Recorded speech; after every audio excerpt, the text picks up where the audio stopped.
اعوذ باللہ من الشیطان الرجیم، بسم اللہ الرحمن الرحیم۔ یہاں سے 20واں پارہ شروع ہو جاتا ہے۔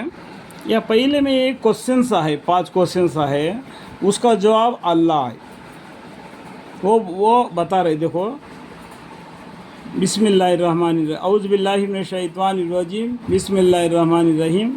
یہ ہوا جات بہتر ہے جس نے آسمان اور زمین کو بنایا، اور اس نے آسمان سے تمہارے لیے پانی برسایا، پھر اس پانی کے ذریعے سے ہم نے رونق دار باغ اگائے، اور نہ تم سے تو ممکن نہ تھا کہ تم ان باغوں کے درختوں کو اگا سکو۔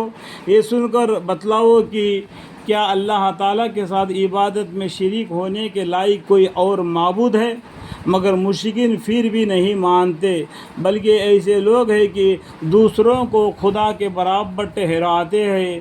یہ ذات یہ ایک ہو گیا، یہ دوسرا، یہ ذات جس نے زمین کو مخلوق کا قرارگاہ بنایا، زمین پہ ہم لوگوں کو رہنے کے لیے جگہ بنا دیا، اور اس کے درمیان میں نہریں بنائے، اور اس زمین کے ٹھہرنے کے لیے پہاڑ بنائے۔ زمین کس کے پر ہے؟ پانی پر ٹھہرا ہوئے۔ سائنس سے آپ کو معلوم پڑ جاتا ہے، یہ پانی میں زمین ڈول نہ ہو جائے، اس لیے اللہ تعالیٰ نے وہ زمین کے اوپر پہاڑوں کو رکھ دیا مینکھے، اور وہ دریاؤں کو، اور 2 دریاؤں کے درمیان ایک حد فاصلہ بنائی۔ دیکھو، 2 دریا ہے، ایک کا پانی ایک میٹھا ہے، ایک کا پانی کڑوا ہے۔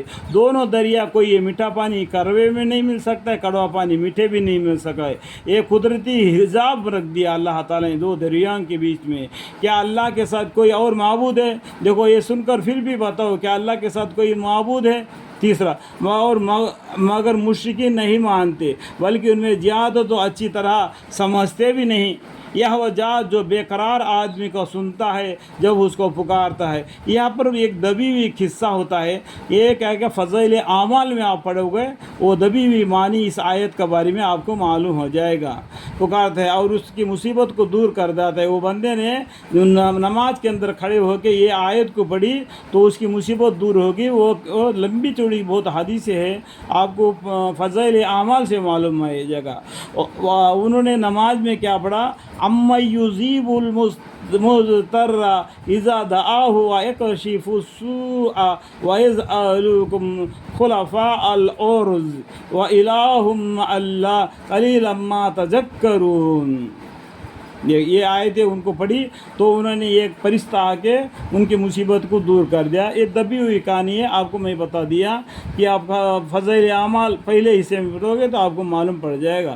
اس کو پورا کرتا ہے اور اس کی مصیبت کو دور کر دیتا ہے، اور تم کو زمین میں صاحب تصرف بناتا ہے۔ یہ سن کر اب بتلاؤ کہ کیا اللہ کے ساتھ کوئی اور معبود ہے؟ مگر تم لوگ بہت ہی کم یاد رکھتے ہو۔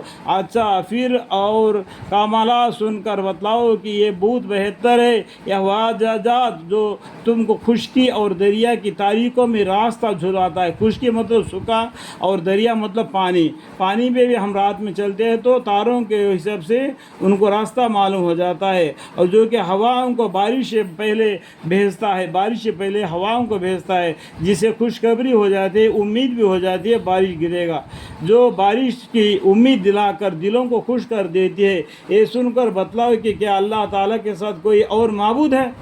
ایک کوشچن سا ہے، ان کا جواب اللہ ہے، ہرگز نہیں، بلکہ اللہ تعالیٰ ان لوگوں کے شرک سے برتر ہے۔ یہ وہ ذات جو مخلوقات کو اول بار پیدا کرتا ہے، اول بار اللہ نے انسان کو پیدا کیا جو کہ مسلم ہے، پھر اس کو دوبارہ زندہ کرے گا، جو برزخ میں جانے کے بعد میں قیامت کے دن دوبارہ زندہ کرے گا، اور جو کہ آسمان سے پانی برسا کر اور زمین سے نباتات کو نکال کر تم کو رزق دیتا ہے۔